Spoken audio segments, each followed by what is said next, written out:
body aches, sore arms, dry eyes, thirst, exhaustion, frustration, backache, hunger.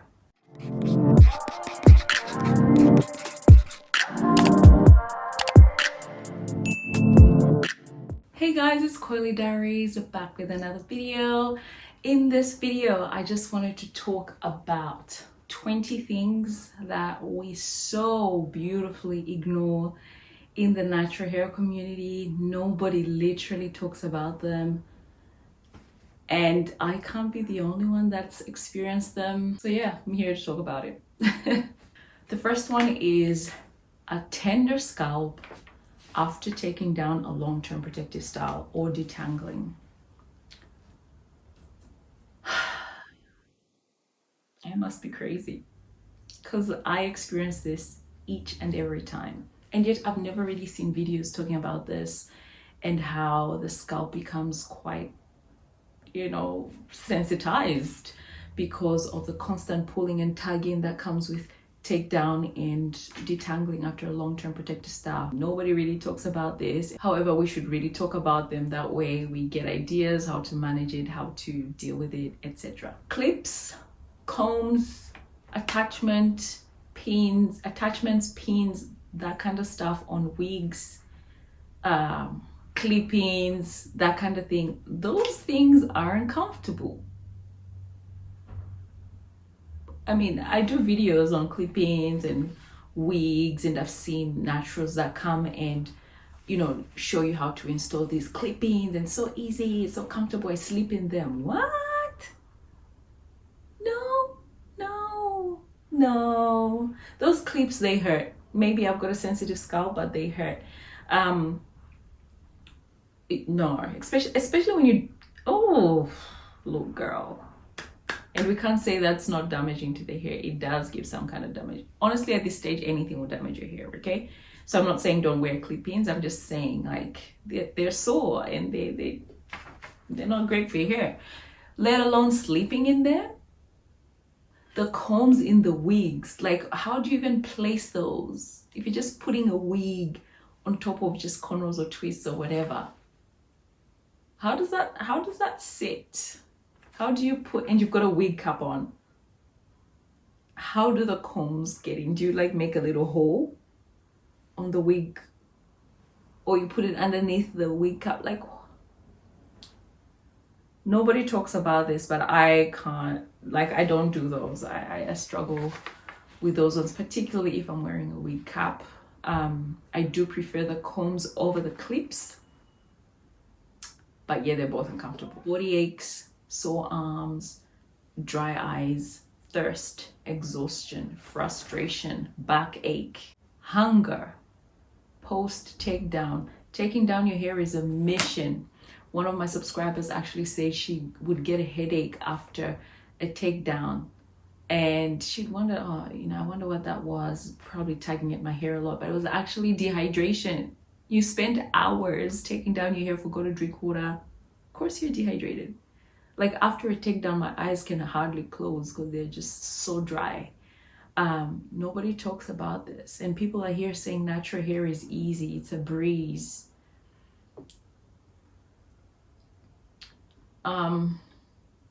I guess it can be, but for a lot of us that do long-term protective styles, it is not.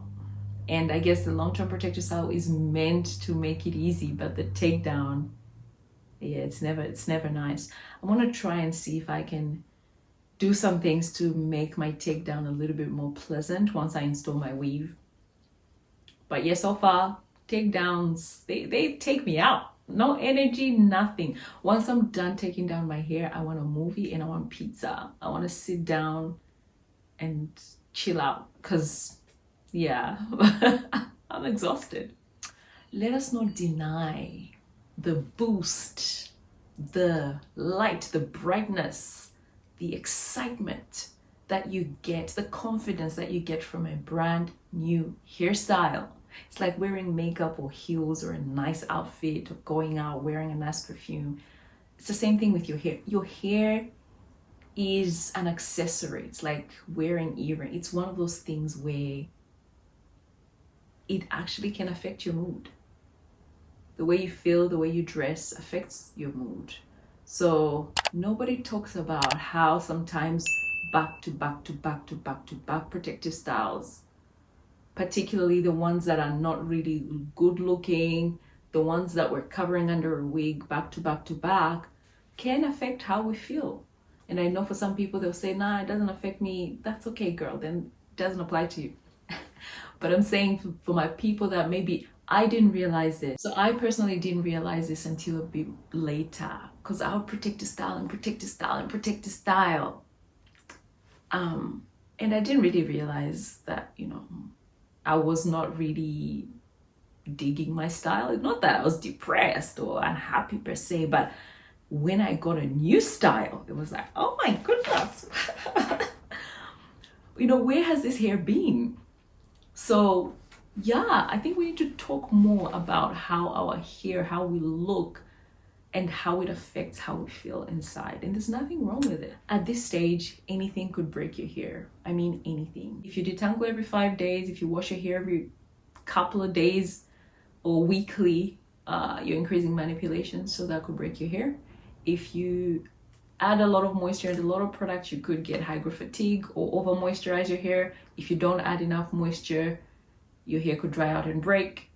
If it's over moisturized, it could break still. If you end up protective styling for 6 weeks or 3 months, yes, you'll grow some inches, but the takedown could break your hair. If you put your hair in a weave that has leave out, you could get heat damage. If you wear Kaneko hair, that could be toxic. If you wear human hair, that is weird, because why are you wearing someone else's hair? If you flat iron your hair, then you're trying to be white and you hate yourself and you're making your hair do things that it's not supposed to do. And yeah, you could break your hair as well, and your hair will not grow and it will thin out. If you never wear your hair, then you hate your hair. Why are you hiding it under wigs? Like, if you wear twist outs, then your hair will never grow because it's over manipulation. You know, you should put your hair away and tuck the ends in. The point I'm making here is that anything you do will have pros and cons. It's just a matter of which pro and con you want to deal with. Let's stop shaming, bashing each other simply because we've decided different from the next person about our hair.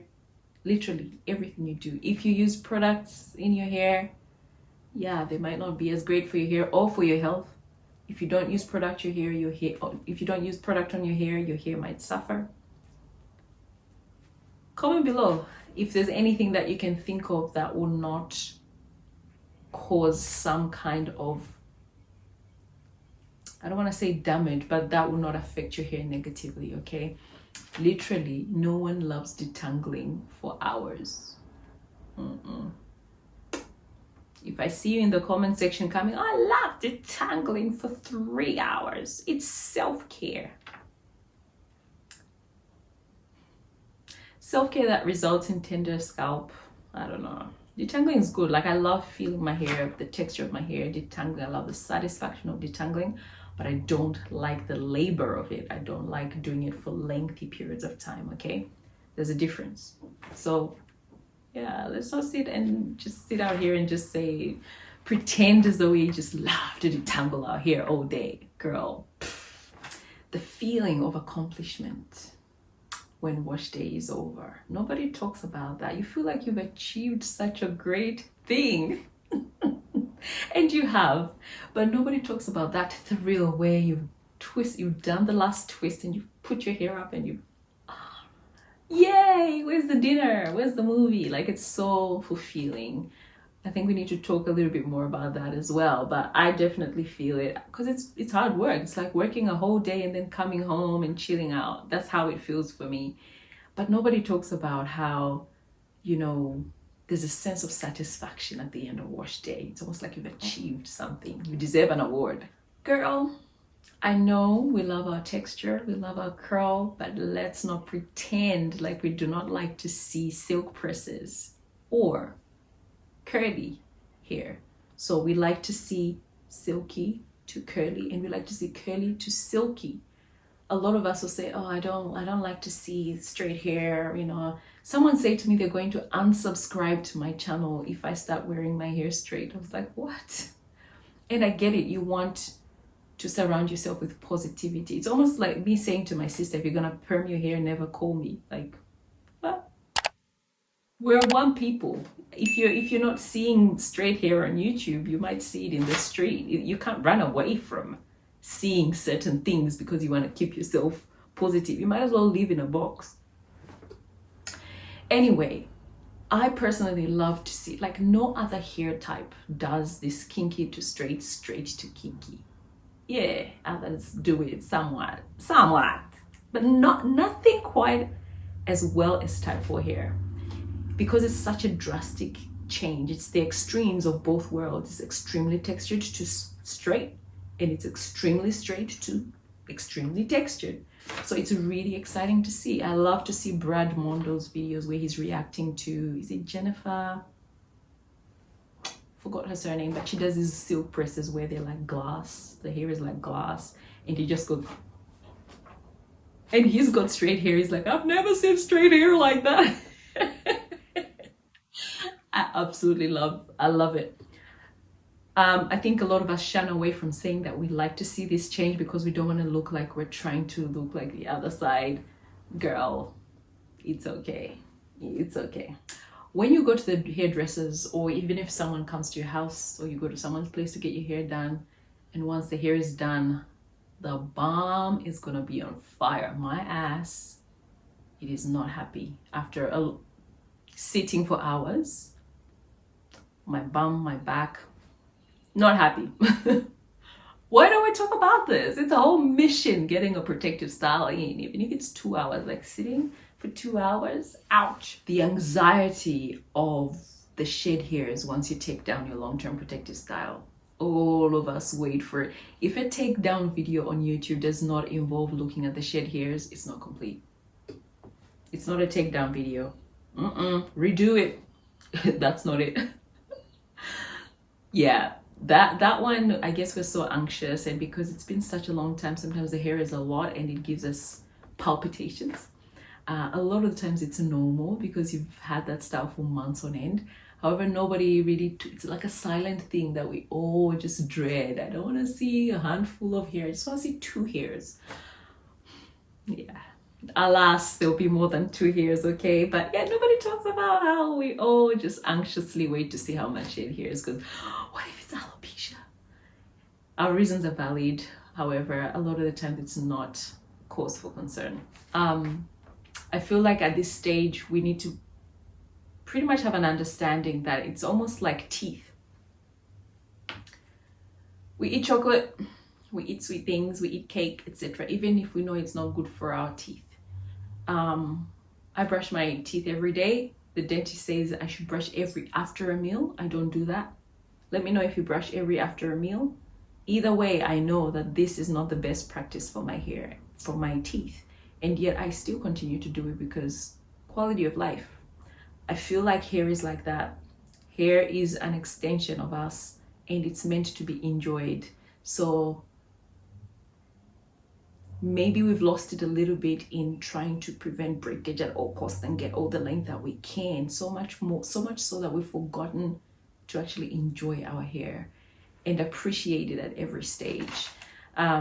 Because no matter what you do, if you leave your hair alone, that's neglect. It could dehydrate. If you over shingle your hair with the wash and goes, well, breakage, you know, whatever, heat, like anything you do to your hair is going to eventually wear it down. When we're 70 and 80 and what have you, our hair will not be like this anyway, regardless of what you're doing. So I think, yeah, I think it's food for thought for all of us to think, what do I want out of the experience of my hair? How do I want to live my life with my hair? Do I want my hair to control ABCD, or do I want to enjoy a little bit more and, you know, handle a bit of breakage here, thinning here, and be okay with it? We're not the only race that will have some kind of breakage, single strand or split ends. Right now, my hair is not perfect. Okay, my hair has got quite a bit of single strand knots and split ends. If I were to go to a hairdresser, she'll probably say, we need to cut half of your hair.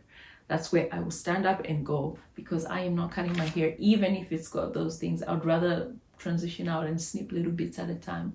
It's not happening. It's an accessory. It's not like an arm or a leg. I've said too much. Ladies, this video is much longer than I wanted it to be. There is more exciting stuff in part 2. Okay, I'm going to discuss the other 10 things that I think need to be spoken about more in the community. Look out for that video. Until next time, it's Chloe Diaries. Bye.